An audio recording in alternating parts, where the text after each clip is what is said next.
ब्रह्मदेव का वरदान अब हमारी सुरक्षा का कवच बन गया है।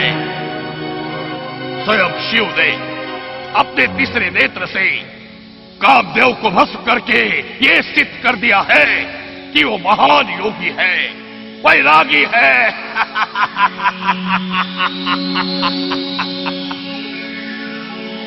भूतनाथ शंकर कभी किसी नारी के मोहजाल में नहीं पड़ेंगे, वे कभी विवाह नहीं करेंगे, कभी किसी पुत्र के पिता नहीं बनेंगे। स्वर्गाधिपति तारकासुर, आपकी शक्ति के आगे किसी की चुनौती नहीं चल सकती। अब हमें समाप्त करने वाली कोई भी शक्ति इस संसार में जन्म नहीं लेगी, कभी जन्म नहीं लेगी।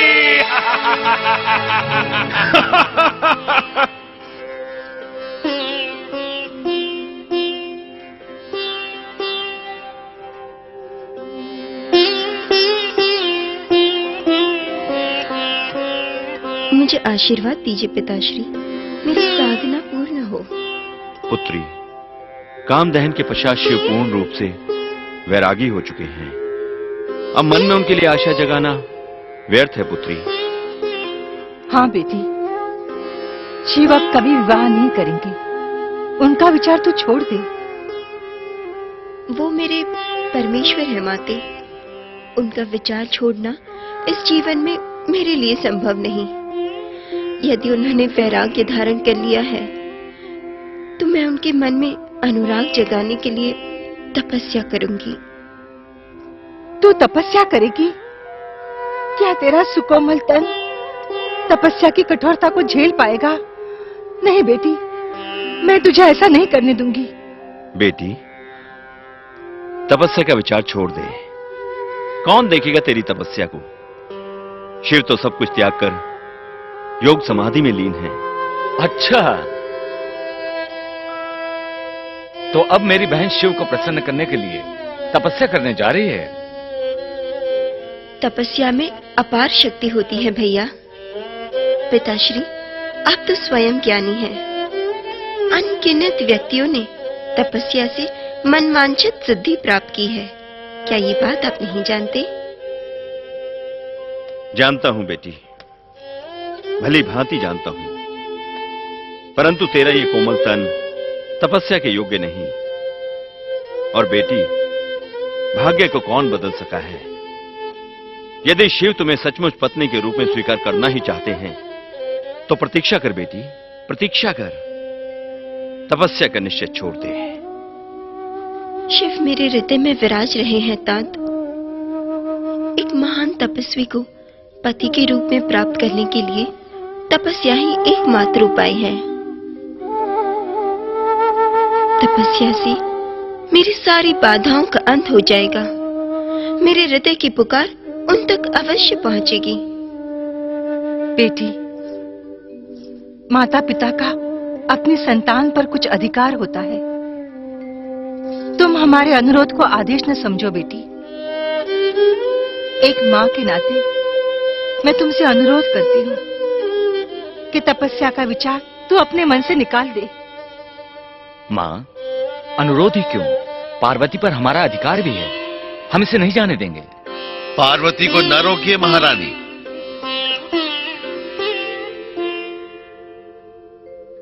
इसके शिव संकल्प में बाधा डालना अपराध ही नहीं, पाप भी होगा।